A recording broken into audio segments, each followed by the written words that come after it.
letting people trickle in and accept as they come in. Awesome. Yay. Welcome, everyone. Thank you so much for joining us today with our monthly webinar. Today we have Christine Osman and Marisela Bautista, and we are here having some Cafecito con HR. So get your coffees ready to be in part of this session today. I encourage all the audience to type in your questions in the chat. If you do happen to have any as we go through this conversation, we encourage you guys to ask as many questions as you can. I've already prepped Marisela and Christine about the questions, and our audience being very lively. So if you have questions, please type them in the chat. We do have some pre-made questions, so we'll be asking those as well. And yeah, so we are super excited to get started. And just a full disclosure, this is a safe space for everyone, including our panelists. So please take care of us, take care of each other. And again, just type in your questions if you have them in the chat. So we'll go ahead and get started. I will ask Christine the first question, and Christine then will pass it on to Marcela. So to start us off, tell us a little bit about your journey into HR and why you're passionate about helping employees thrive. Thank you. Thank you for everybody for your time today. I'm looking forward to our discussion and kind of getting to know everybody as well. Like we were saying a few minutes ago, I started in the credit union industry many, many moons ago as a teller. And my journey took me through kind of the credit union growth and experience through numerous roles, coming over into HR in 2002. And it's really the passion that credit unions have for helping individuals, helping families, meet their financial needs and goals, offering products and services that meet their needs. And really that is an easy transition over into the human resource side of my role in doing the same things. Now, instead of doing it for my members, I'm doing it for our internal team members. And that's what I'm really passionate about, making sure that we're offering benefits that meet our team members' needs, and helping them thrive and grow as I have through my tenure here as well. So, Marcella? Yeah, thanks, Christine. I too started as a teller many moons ago, and I thought that was the best job ever. Of course, things have changed, but yeah, I've worn many hats in the financial industry sector. Teller, banker, loan originator, branch manager, operations supervisor. And so when I came into HR, part of that passion of wanting to help our team members is because I felt like I knew them. I've been in their shoes. I recognize their struggles, and I'm able to celebrate with them because I know how good some of these things can feel when the production is right and the team members are feeling great. And so it was an opportunity that I think part of it was self-advocacy, kind of getting myself here. So I think that we'll touch on that a little bit later. But yeah, so that was my kind of transition and my time that led me into HR. I mean, in all of the roles that I had before, I felt like I was always kind of the HR person, because you deal with so much. But I think it prepared me very well for now being on the other side of things and helping best advocate for our employees. Awesome. I feel very seen. I thought being a teller was my most favorite job. One of my most favorite jobs. I always tell my husband when I retire, I'm gonna go be a part-time teller because I love the fast pace of being a teller. So Yes. tapping into the next question, what does self-advocacy mean to you in a professional setting? Marcela? Well, self-advocacy is kind of like knowing your worth, knowing where you want to go, and respectfully letting that be known, and not being afraid to let that be known. Um, uh, in my case here at the credit union, when I came here, for some reason, I had the educational background. I had, things that really would support like me having just been in HR for longer, but the timing, the circumstances just weren't right. But when I came here, I was like, this is it. This is what I want to do. This is where I want to be. And from day one, I wasn't hired in HR. I was hired as a branch manager. but I showed up every day and I put in the work. I made sure that my presence was the positive presence that I wanted to be known for.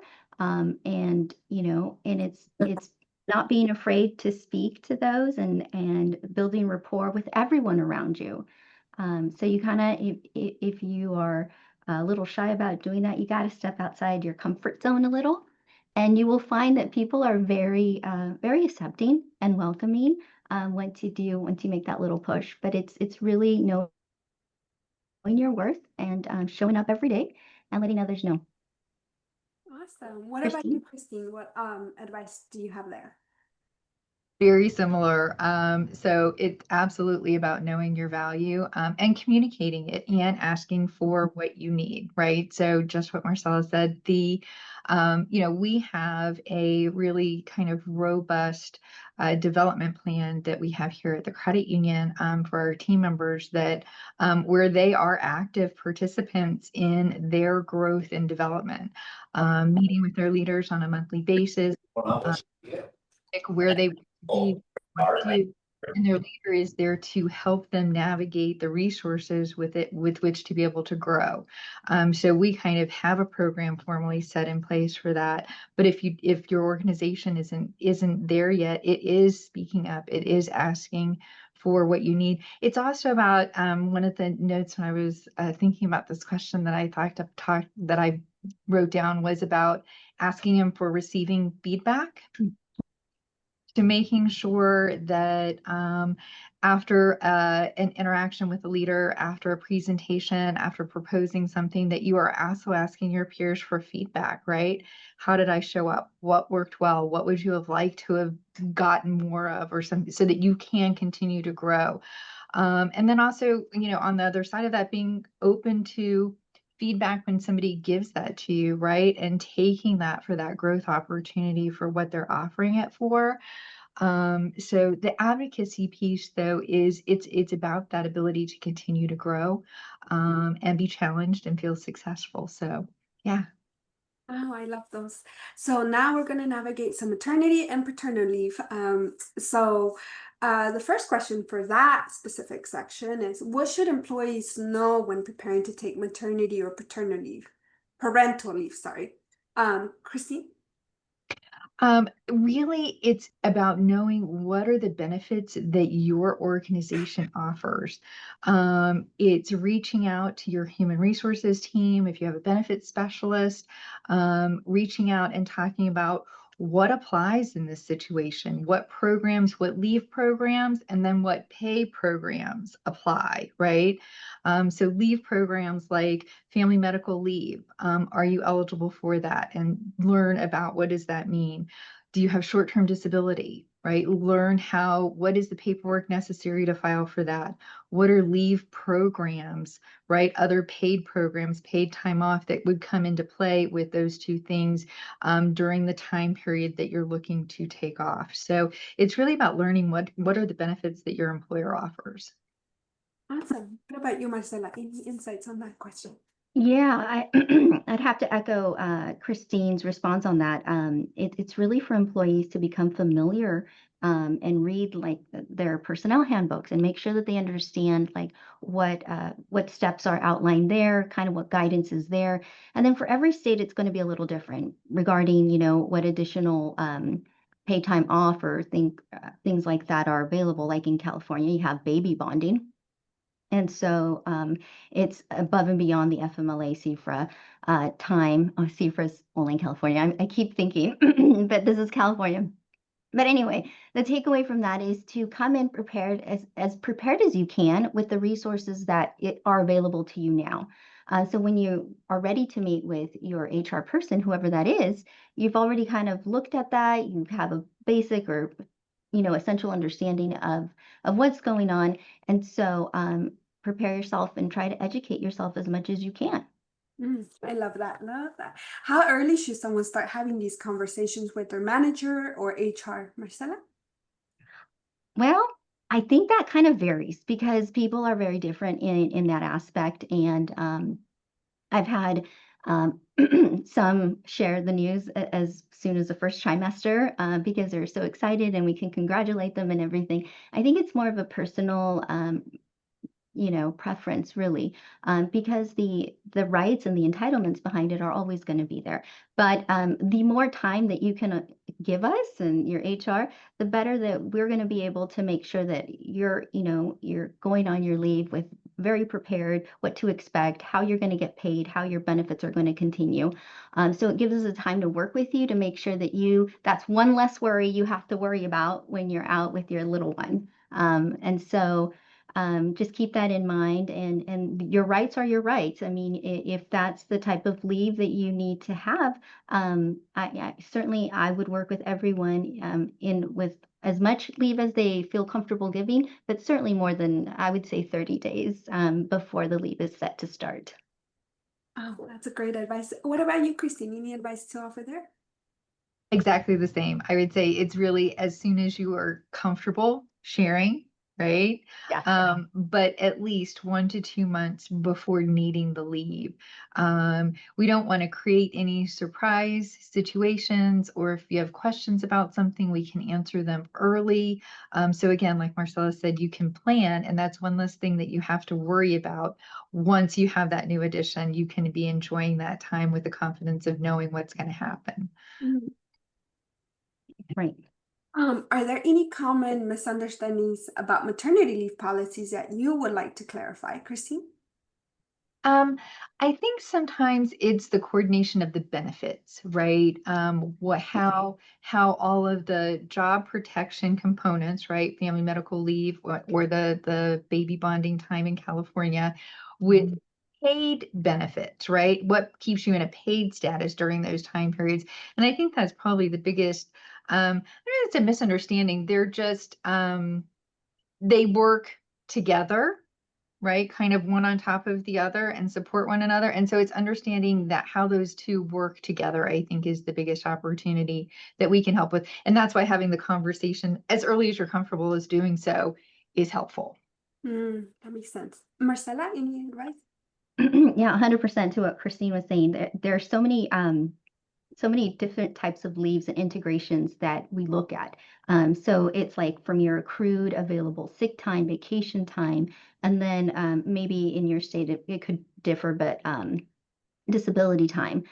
So there's a lot of integrating that we need to do and figure out, a lot of timeframes that can run concurrently and then some that do not at all. So it's almost like it can get really confusing very quickly. So so we're here to help you with that. So just remember that we are here as a resource for that, and to best help you plan for that next step in your life. The other thing with that, I think another kind of misconception there. Sometimes, at least in California, because you do have that 12 extra weeks of what is called bonding, baby bonding time, that you have to take it all at the same time, and it's not necessary. You can take it intermittently as you need it as a new parent. So there is a lot of flexibility that could help with a new parent. I love that. I did not know about the bonding time in California. Yeah, there's some bonding there. Yeah, that's awesome.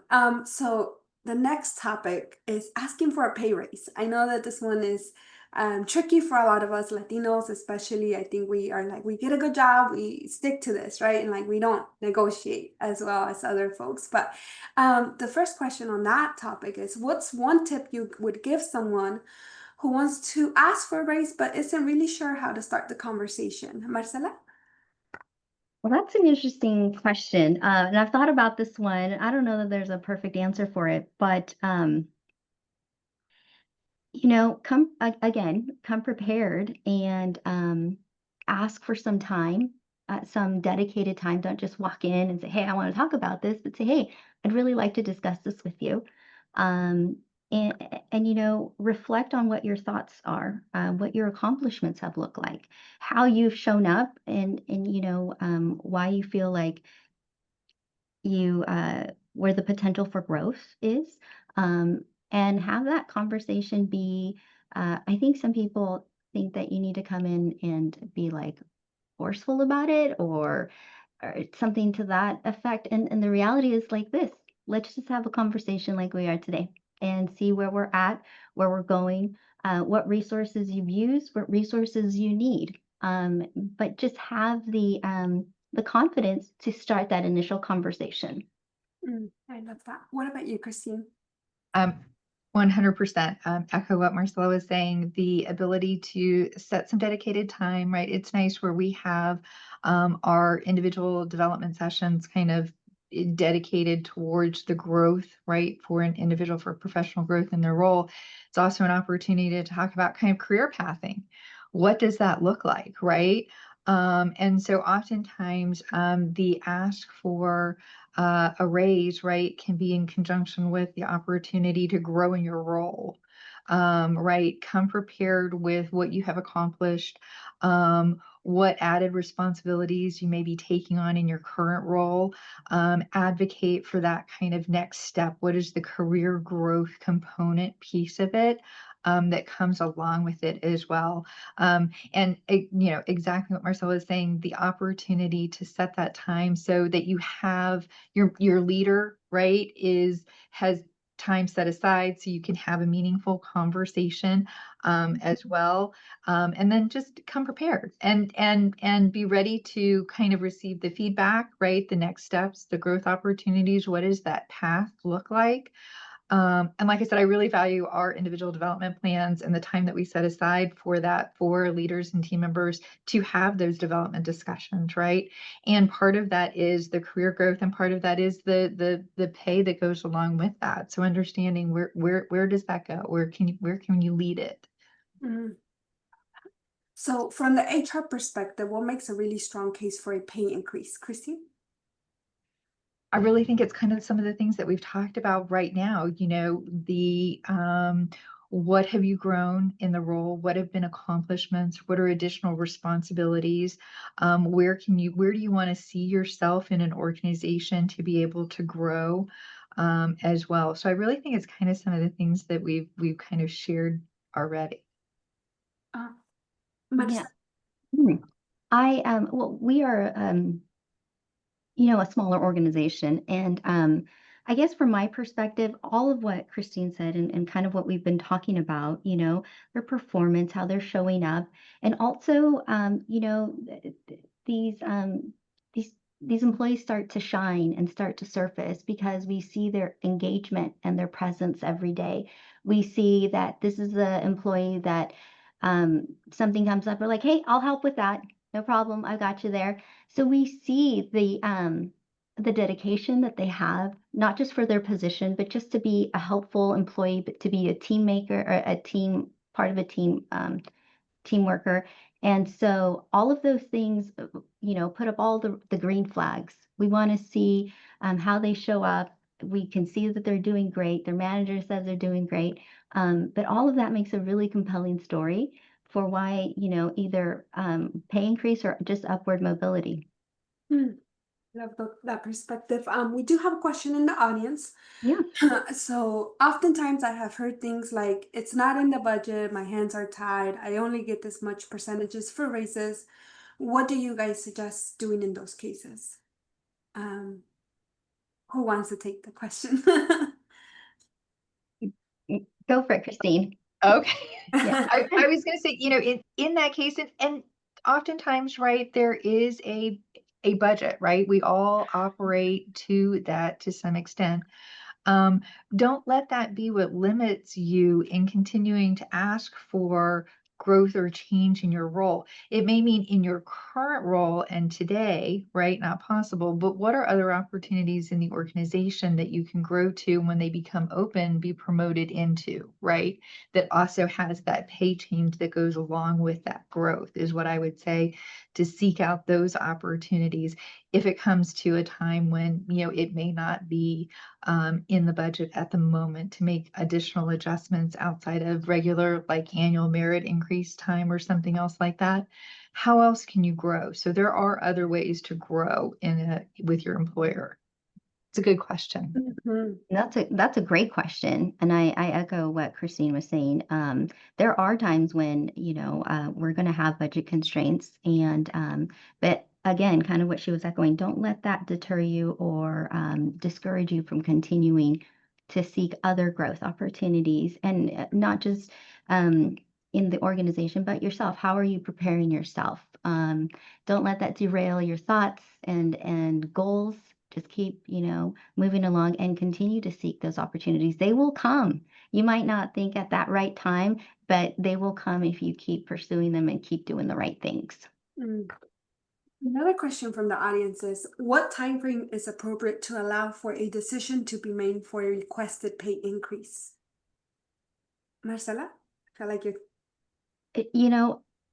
I think it'll depend on the organization and the structure and the processes that they have, that they have in place.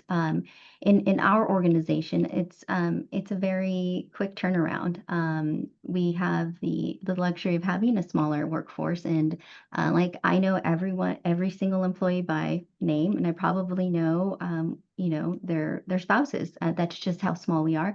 And so for us, I have a lot of direct communication with the managers, and when someone is ready to receive a pay increase or be elevated, or they want to, they're ready for the next step, so to speak. That communication happens really rapidly and directly with me, so we can turn it around very quickly. And so I would say within a couple weeks within our organization is the standard. Mm.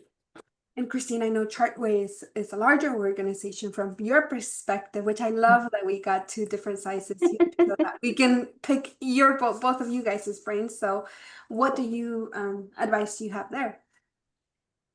With timing, right? And it's very important, right? Individuals, when you're asking, you want to know as soon as possible. And we understand that too, right? And that's fair. But there is also kind of the opportunity that we need to take that forward through. We have a couple of additional probably layers of leadership, right? Through a team member's chain of command, through to our chief people and culture officer, right? For consideration and feedback. But I would agree the opportunity to do that within, a few weeks is reasonable, right? Reasonable time frame for the request to, again, you want to make sure that you're giving all of the consideration to the team member's request, the abilities, the needs of the organization in that role.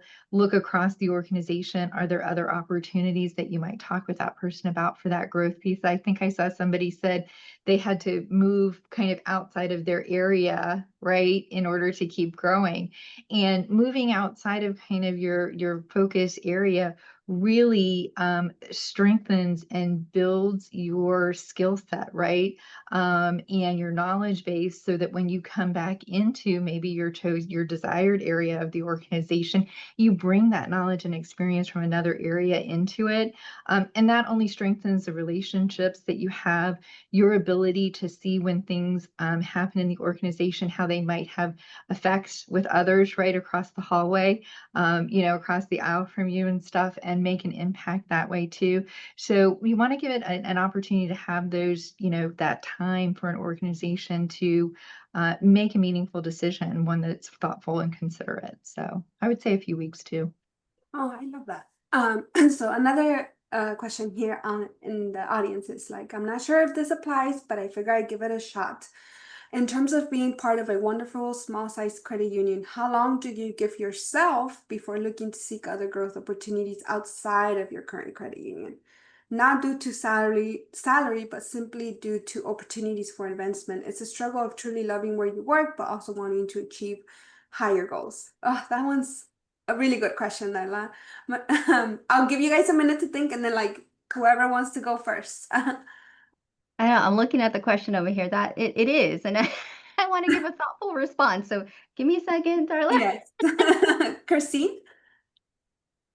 That is really going to come down to a personal decision. And there's not any one right or wrong answer, right? You're going to have to do what you need for you in a smaller organization it will take sometimes longer for that next level position potentially to come open. We talked about kind of our tenure in roles with our current employers and how long we've been here, right? And so especially in a smaller organization, that trajectory may take longer for a position to come open for you to grow into.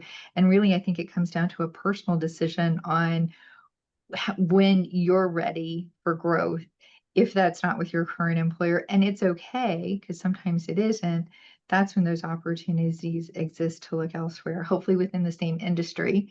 But that ability to grow, that timeline, that's really individual. Mm. I 100% have to agree there. Darla, I almost want to say that it comes back to kind of looking at the pros and cons of something, and only you know what weight to give certain things in your life and what you value most. Kind of like from conversations I've had with our employees, it can matter very much what stage in their life they're at, whether they have a young family, whether they are empty nesters, and things like that that only you can assess and give weight to, as far as like, oh, this really does make a lot more sense for me to pursue something. Or actually, no, I think that the value that I have individually and personally working here and having it be a wonderful credit union, that kind of outweighs other things. So it is very deeply personal. And I wish you luck. So back to the questions that we have, and I love this next question because I'm like, budgets, okay, sometimes it's not in the budget. So are there key times during the year or job cycle that are better for these conversations about pay increases?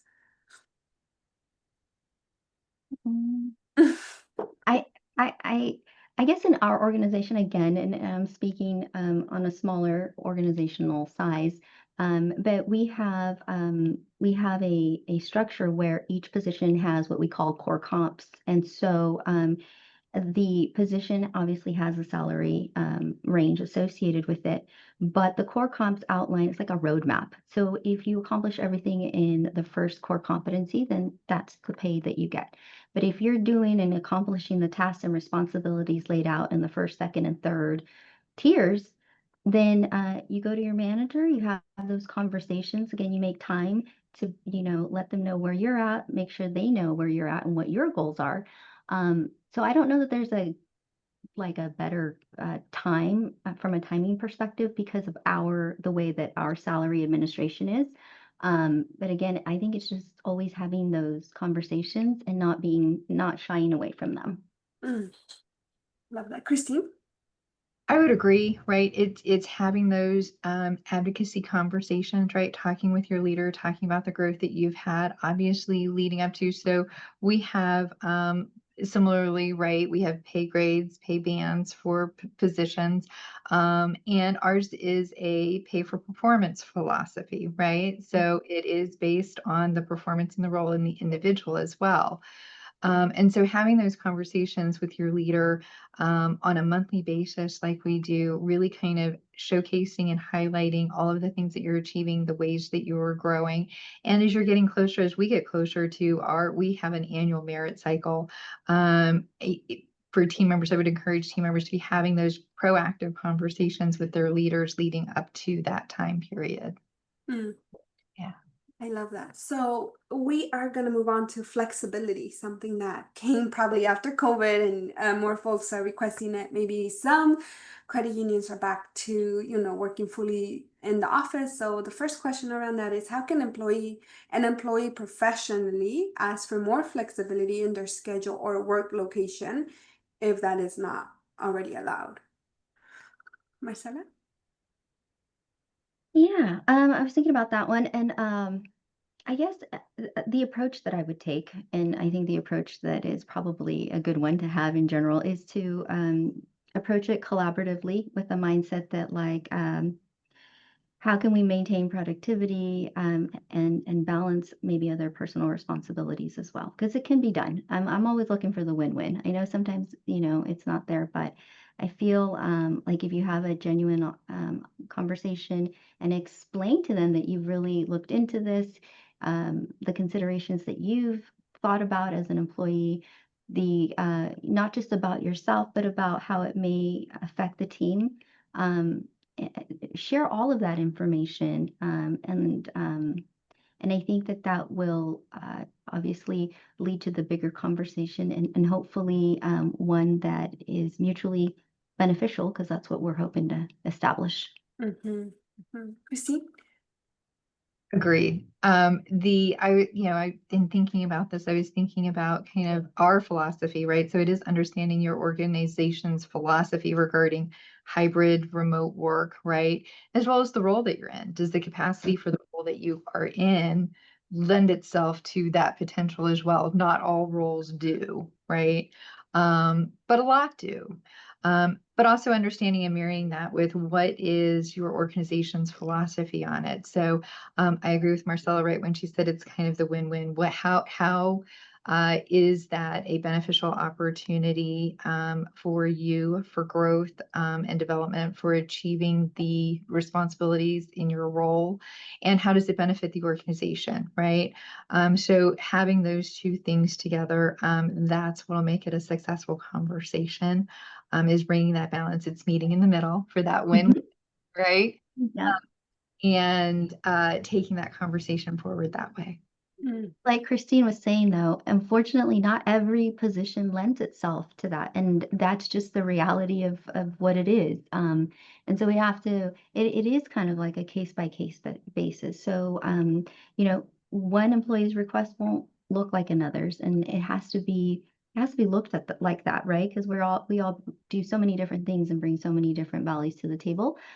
So, I mean, at least for here, it is on a case by case basis, and we want to make sure that it's a good fit all around. That makes sense. And so I know you already probably answered this question, but any other things that they should be aware of when asking for ongoing flexibility? So like permanent flexibility. I was thinking about that, and I think that's going to depend upon what is your organization's philosophy on it. If this is new, right, it might be asking for a trial period. Can we try this for a couple of weeks and see how it goes, right? You may find out you really don't like it. You may That's happened. are real. So it just that, and missing the in-person connections that you have, the hallway conversations, the lunch table, right? All of that you don't have when you are remote. So there are some distinct differences to remember as well. So it might be asking for, can we try this for a period of time and then come back and see how did it work? Right? Neither of you are committing to something for a really long time period initially, but there's always the opportunity to try it then. I love that. Yeah. Sometimes it doesn't work for everyone, the working from home. Right. No, I am one of those, I think, odd ones. I think there's a lot of employees that do like to work from home. I like to be here. I don't know if you've noticed, but I'm in my office because I love being here.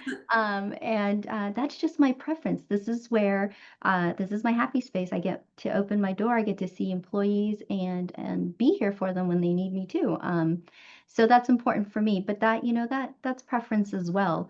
But flexibility arrangements, they might be revisited periodically. But man, if you're accountable, if you're doing what you need to do, if that trial, like Christine was saying, indicates and demonstrates that it can be a successful arrangement, then rock it. Then continue to do what you're doing. The best way to, I think, demonstrate that this is a arrangement that can keep working is to continue to be accountable to what you should and need to be doing.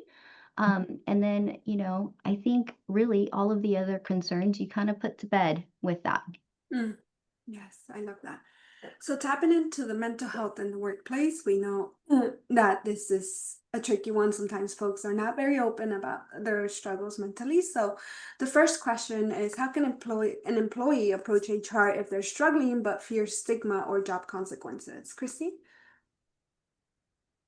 Just really being open and honest, asking for time and saying, I need some help, right? I think one of the other questions is,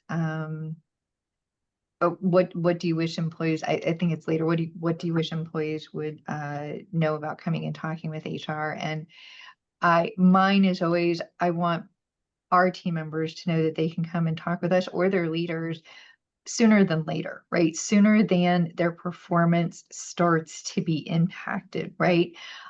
When you first have that feeling of, I need some help with this, reach out. That's exactly what we're here for. That's exactly what your leader is here for as well. We have numerous programs. We have our EAPs, we have wellness programs, we have our medical programs, we have leave programs. And speaking of sooner than later, I think is the most important thing. It gives us all the ability to kind of dig in, look for solutions, so that it doesn't become hugely problematic for the individual, and doesn't continue really long, so we can get back on track. Yeah. Ella? Yeah, no, this one is it's gained a lot of momentum, I think, in at least in the HR sphere. And I think all of the colleagues that I know and that I talk to, I think we are trying our best to not let it be associated with, with negativity or consequences or stigma. Um, I I I feel like I do as much as I can to make sure that people feel welcomed and they're in a safe space when they come to HR. And also working with the managers and letting them know, hey, if you notice something, say something. I mean, we see different versions of employees come in and we can see, I mean, we can see sometimes when people are struggling. So yeah, so just be open and honest. I know it's hard to do, but if you need time to care for yourself, there's time, there's programs, there's resources, and don't be afraid to take advantage of those because that's exactly what they're there for. Mhm. So what are respectful and professional ways for employees to advocate for their mental well-being while at work? Marcela, and then we'll pass it over to Christine. Well, at work, yeah, I had a conversation recently, and this person was very honest in letting me know that they were going through some struggles. And what can I do for you? How can I help you? What can we do for you? I just need a little extra time off. I just maybe for the next month, can I just work the 4 days instead of the 5? I just really feel like I need that time to either seek therapy or absolutely, absolutely. And that's not going to be possible in every single case. But the difference is that they came directly to us when they knew they were basically almost teetering, like they really needed extra time to focus on themselves. And like Christine was saying, like, don't wait. Let us know, because as soon as we know, man, I can't tell you how many times I'll talk to an employee and then after work I'll think, oh my gosh, I should have mentioned this. And then the more that I can think about it and digest it, and I'm here to help my employees. That's what I do. And so just to feel there's really not a perfect way, or it's just being honest and genuine about needing some time and needing to seek resources. Christine, any insights? I totally agree, and echo everything that Marcella said. The just coming and asking, right, for help. We all need help sometimes, right? It's one of the things I love most about our employee assistance program, right? And our ability to connect our team members with those resources here in our communities that are there for exactly that type of need is so impactful. And just coming and saying something, give us that opportunity. Like Marcella was saying, afterwards you go, oh my gosh, I didn't say this. Oh my gosh, I thought about this, or what about that? And it depends, sometimes it could be the need for help in financial wellness, right? Mhm. know how much that comes into play with mental health. It could also be a medical need, right, that comes into play and impacts mental health. It could be a caregiver aspect that comes into play and is impacting your health or your mental health, right? And so every situation is unique. Everyone is different. The numerous amount of resources. And so, like she said, our opportunity to go, okay, what else? What else is out there? And sometimes a little bit of time. And so sometimes later you're getting a message from me going, oh, and there's this resource. Oh, and let's look at this and right and follow it up with that. Our goal is to make sure that our team members are as healthy as they can be, right? So that they can show up as their best selves every single day. That way they're showing up as their best selves for our members and each other. So yeah, just coming and asking. Yes, I love that. There's another question in the audience that says, do either one of you have an example of how your culture or background was a hurdle in asking for help? As a Latino, I had to work through the familial stigma that came from asking for help. Marcela? Miguel, is this Miguel? Yes. Where are you, Miguel? I 1000% understand this question. And yeah, I resonate very much with you. My upbringing was very similar. It's not something that was accepted or even really like that doesn't exist. Like what are you talking about? That what? No. Just go eat something and figure it out. And so it was treated as though it really didn't exist. And I really feel like obviously over the course of my career and my education and working with people, and now all the way that that it's making us the sphere of just knowing that it is so important to address. It is just to bring it home for you, Miguel, like I would tell my mom now, I said, in my world, it's like telling a diabetic they can't have insulin, you know? So this is just another, it's another thing people need help with, medical help with, therapy help with. So it's real, it's valid, and there are resources specifically for these things. And so I don't know if that was helpful or not, but when I saw your message or your question here, Miguel, I was like, oh, I know all about that. And we have to continue to move that along and remove that stigma because that's what these resources are there for. We know that these feelings and diagnoses are real, but they can be helped, and we can all get to a better space. And so I challenge everyone to have that mindset and to be helpful of one another and to get rid of that stigma because that's what we need to do. We all have the right and to be healthy and to feel well. And I'm here championing for you guys. Christine? I would totally agree. The, mental health really came into focus right through COVID, Yeah. right? And we did a lot of leadership training during that year and a half, right? Making sure that our leaders knew how to check in with their team members because we're not seeing you every single day, right? We do have regular meetings. We do require team members when you are at home, you are on camera, right? We do want to see you. We want to know that you're okay. There's a huge amount of visualness that you can get from that. And so as a leadership team, we were very, very intentful and continue to be talking about wellness with one another and reaching out and saying, hey, I noticed, right, you didn't see yourself today.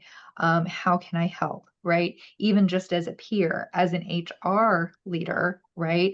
Ours is to make sure that we often communicate about what are those resources, how do team members access them, and take away that stigma. So it is in our normal language as we're talking with one another all the time, right? To help remove that it's okay. We have these resources for a reason. We want you to be successful. Exactly like Marcella said, we are here to champion that. And we want everybody to be their best selves. Great question. That's an amazing question. So for employees who may not have formal mental health policies at their workplace, what are some alternative strategies or research they can explore? Christine? But through your healthcare plan, right, through your medical plan, there may also be a wellness benefit. So if there isn't like a formal EAP, reaching out to your medical provider and asking them for what does your plan cover, is a huge first resource. I would also look at kind of wellness benefits that are out there, whether they're in the marketplace or ones that your employer offers, right, to help take advantage of, whether it's activity-based or app-based or meditation-based, right? Those types of things. So there's a lot of other resources that are now really at our fingertips these days. Used to be, right? And taking advantage of those. But to actually seek, right, the professional care, sometimes that is needed, I would go through your medical plan. Yeah.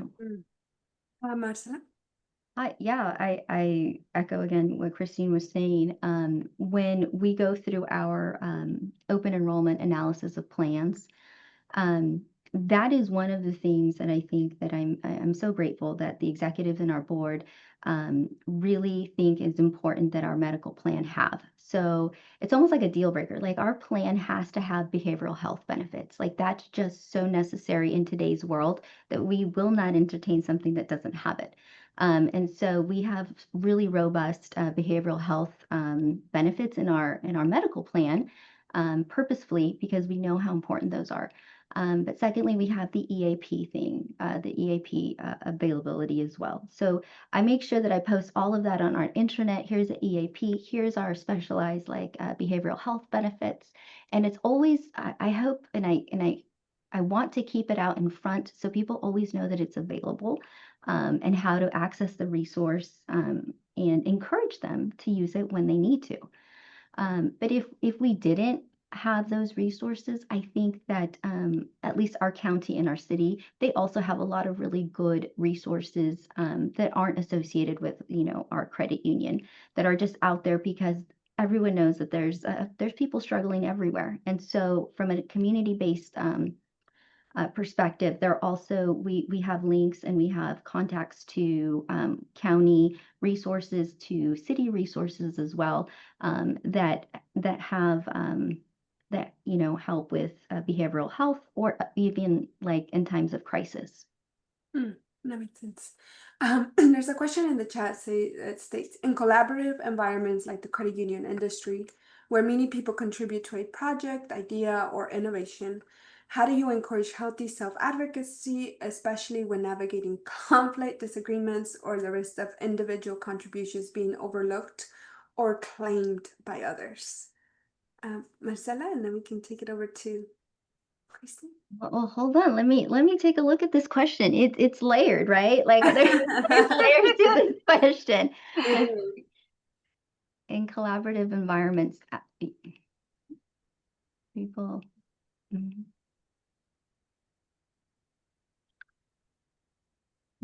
Is this from Chelsea? Yes. Chelsea, I hear you. There are times when things aren't going to pan out fairly. But having said that, at least in my credit union, collaboration is key. And as long as you continue to collaborate in a respectful manner, keep bringing up your ideas, self-advocacy, again, healthy self-advocacy is obviously, your worth, and you're going to do your best to, in a respectful manner, continue to show up and letting people know in various different ways your worth. And the risk of individual contributions being overlooked, sometimes that happens. And but don't let that dim you. Continue to do what you do. And like we said, when one opportunity passes by, don't hang your hat on that. Others will come by. Just prepare yourself for when that opportunity presents itself. But if you're doing what you need to do every day, then you're doing what you need to do, and continue to do that. Christine? Absolutely agree. I would also say that um, leaders know, right, and can perceive more in meetings or collaborative settings, right, sometimes that may go unsaid directly, and have a little bit more insight into who is contributing, who is collaborating, whose work that was. But I would also say, in a professional manner, right? We talk about giving and receiving feedback here. And that chart way is very, very important. And it would be going to my peer and saying, hey, can we talk about what just happened? Right? And talk about that with that person. They may not realize that that's what they did was took your idea and made it sound like their own. They might have thought they were championing what you had shared in a group setting with them as well. Right? So it's sometimes it's being your advocate with your peer too. Right? And how to move and navigate forward with that. Circling back around with a project leader, and saying, hey, when we were talking about this, I really have some additional ideas. Do you have some time that I can share those with you? Right, as well. So I think that there are some additional ways in the advocacy space, right? Yeah. And to talk with your peer, right? If that's how it seemed to you, you need to talk about that because you want to build that working relationship with that person. You want to be allies for one another and you want to continue to work well together. And so you Yeah. need to talk about that. Yeah. No, Christine, to kind of piggyback off of what you were saying, and Chelsea, is the follow-up email, the follow-up communication, and being able to take that feedback and asking for that feedback is crucial. And Chelsea, when you do the follow-up emails and the follow-up communication, be detailed about what you brought to the table, what idea you brought to the table, and how you want to kind of continue to have that conversation. So, I mean, documentation is important too. Yes. What are some, we're going to tap into the general self-advocacy. So what are some common fears or hesitations you see employees have when trying to advocate for themselves, Christine? I think I said it earlier too, not speaking up soon enough, right?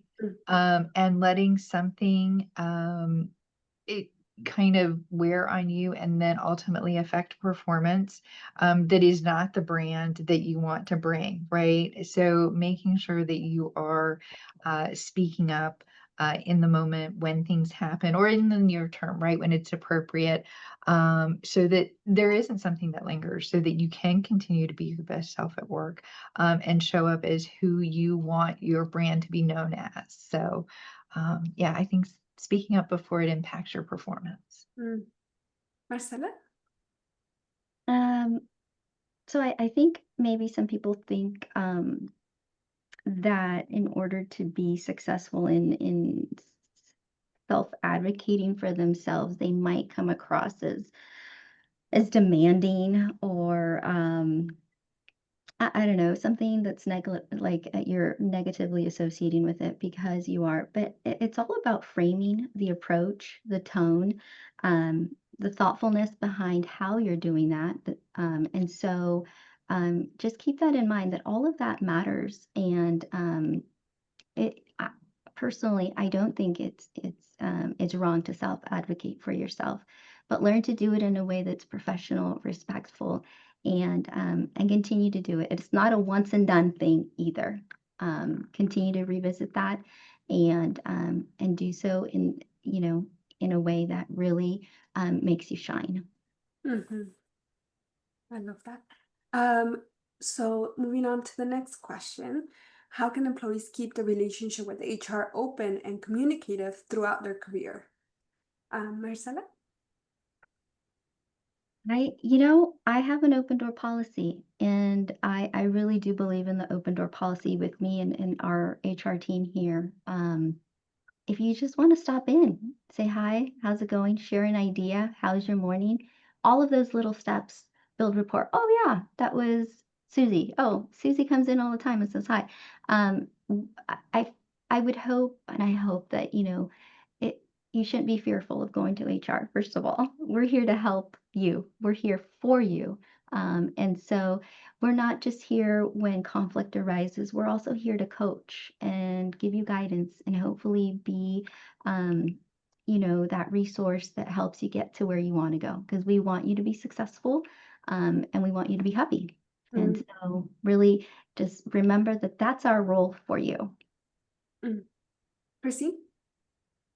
I 100% echo everything Marcella just said. Keeping the relationship open, building it early, right? Introducing yourself, being inquisitive about things that are going on in the organization, including those that happen for you as an employee, right? What are those that the organization is doing that are there for you? And we also want to celebrate your successes, right? So it's not just the conversation when it is a problem or it is a concern or something else like that. Stop by. We would love to celebrate the wins and the successes and all of Let me the tell you, we know how to celebrate successes, okay? Like that's the tip of the iceberg here. That's the cherry on top. We love to celebrate you guys. And you guys are like, oh my gosh, this can't, no, this is for real, people. This is, you guys make it worth, and, fulfilling every day. Every day brings something new. But when we have the opportunity to celebrate you, please let us celebrate with you. That is the best part. She's absolutely right. It is the cherry on the top of the day, is celebrating the successes. And, continue on the professional journey, right? When you're ready for the next step, come and stop by and say, okay, here's my path. Where do you see, where can I move? What can I do to get there? Let it be collaborative. And let it be kind of over your career. It's not just at the beginning of your career and it's not just at the end of your career. Like Marcella said, we are your resource. That is what we are here to be. And we want to see you succeed in your career here as well. So use us for that. I love that. There's a great question from Chelsea again. As HR professionals, I imagine you spend so much time supporting others, guiding, connecting, and being a resource. I'm wondering, how do you take care of yourselves while doing this important work, and what helps you stay balanced as well? Christy? That is a great question. It is.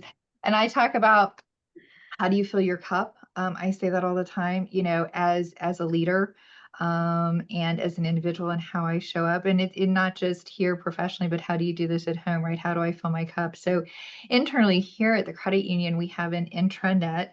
And it's almost kind of like the internal Facebook, right? Team members post pictures, they give shout outs to one another. We see the first day school pictures, we see the Halloween costumes, we see, the pet adoptions and the new babies and all of that. And that is I fill my cup. At least twice a week, I go out there and I scroll and I like everybody's posts and I comment on things. And that is my win. That's what I like to celebrate. Like what we were just talking about, right? I love seeing all of that.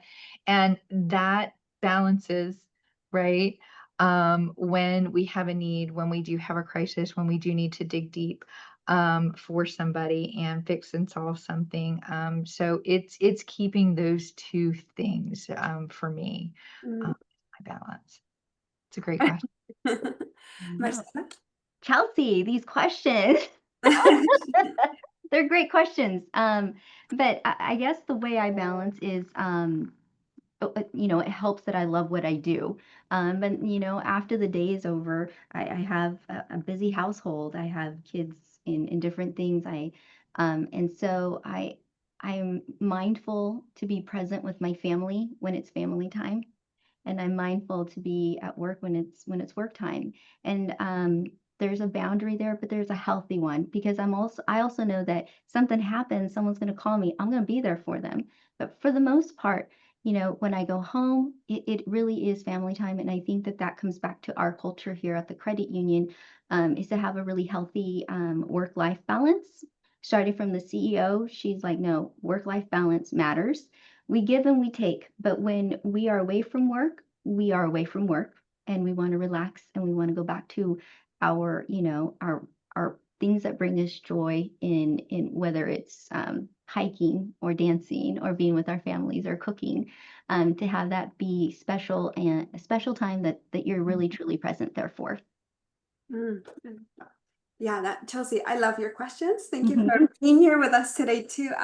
So on the last question that we have prepared for you all is, what's one thing you wish more employees would feel empowered to do when it comes to HR conversations? Marcela? I just wish they would have more conversations with us. That's what we're here for. I don't know how you empower someone to do that other than say, this is a safe spot. Please, we're here for you. I don't know that you could find a bigger advocate anywhere in the organization that you're going to find here in the HR team. When you need support, when you need guidance, we're here to do that. And I feel blessed to be able to do this. And that's what we're here for. And I encourage you guys to use the HR resource as it's intended to do, and that's to be your guys' advocate. Christy? I totally agree. Yeah, I can't echo that more in terms of we are your resource, right? Reach out.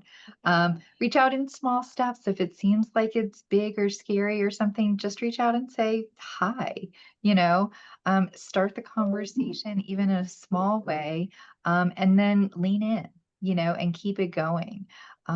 That's what we're here for. And Marcella's right. We are a safe space, right? We are here to be your advocate.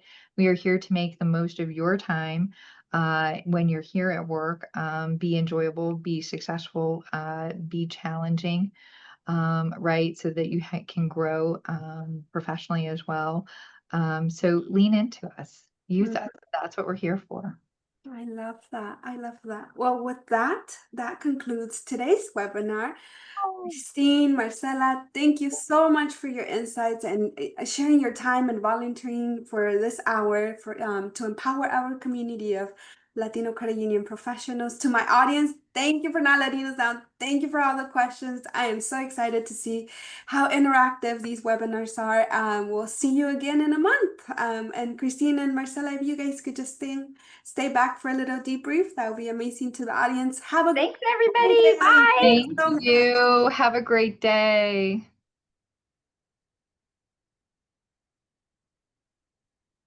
We will wait until everybody leaves, and then we can debrief. My coffee is just run out, so I think the timing was just That's awesome. That's awesome.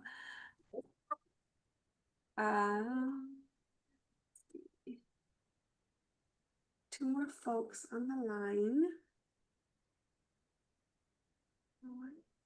Let's see.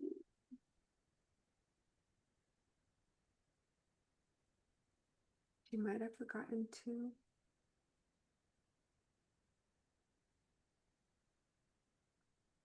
I think she's. There we go. Yay!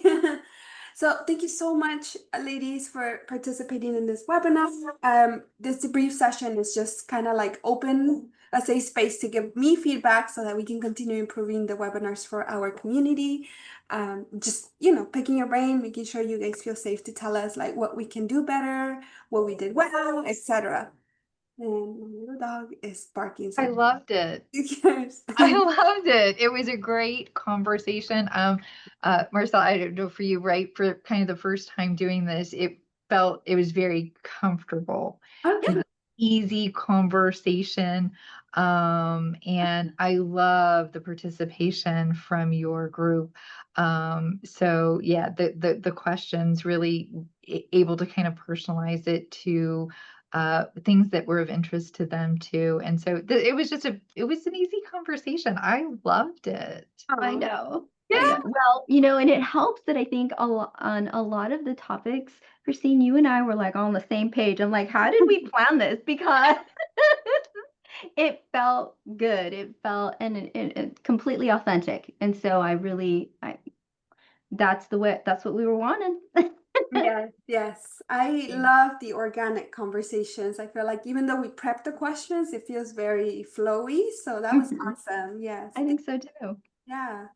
Well, It was it's validation too, to kind of, like you said, be aligned, Yes. you know, and have that kind, and I'm like, yes, absolutely. Everything, right? Everything you just said, it was, yeah. So, hopefully the group took away that human resources, right? Because we were so aligned that way, that is what they should expect when they go to I their was human like, team. man, Yes. Christine, we're on the same team. Yeah, Yes. for sure. That is such a great point you made, Christine, because, even myself, when I worked at the credit union and I knew all the HR folks, I was like, well, I don't really know, like, if they're gonna, like, think bad about me for saying this or whatever. So I think that did give them a lot of reassurance that they can go talk to HR, hopefully. And we'll get feedback. If some of those folks go to HR, they'll be sure to email NowCup and let us know, like, that webinar was so They're helpful. like, well, Christine and Marcella said. Right. Right. Yeah, so we'll keep you guys posted on that feedback. But if you guys have any additional comments after the session, just send me an email. I'm open to everything and all kinds of feedback here so that we can continue improving. I know that Yolo and Chartway are a member of NowCup, so appreciate you all being a member of NowCup. And this resource, you can pass it on to your team members as well, so that they know that's what we're doing at NowCup every Friday of the last of the month. We have a webinar sort of like this that just kind of educates them, and say like, hey, these are the things that credit unions are doing, and empowering the Latino staff to be better advocates of themselves and of their communities. So that is the intention of the webinars. The upcoming webinar that we're going to have is actually going to be on resources to provide to immigrant families going through the struggle right now of, everything that's going on. And so we're bringing in some credit unions of what they've been doing to help that staff and like give them immediate resources. So hope to see you guys there or your team so that you guys can also stay in the know of everything that we're doing here at NowCup and what's going on in the community at large. Wonderful. I'll make sure. I'm hopeful that our resource group, so we have 6, and we do have a Latino resource group. I'm hoping that they have this and that they have it posted for our team members who are part of that resource group as well. So I'll make sure to share that there as well. Yes, please do, please do. And remind them they have a membership at NowCup, so they can come to us for any of the other programs as well. Nice. Thank you. Thank you so much. I appreciate it. Yes, thank you so much. And I hope you guys have an amazing rest of your day. And I'm sure I'll see you guys around. Yes, All right. you will. Good. Thank Thank you. you. Bye, Christine. Bye. Bye. Nice to meet you. You as well.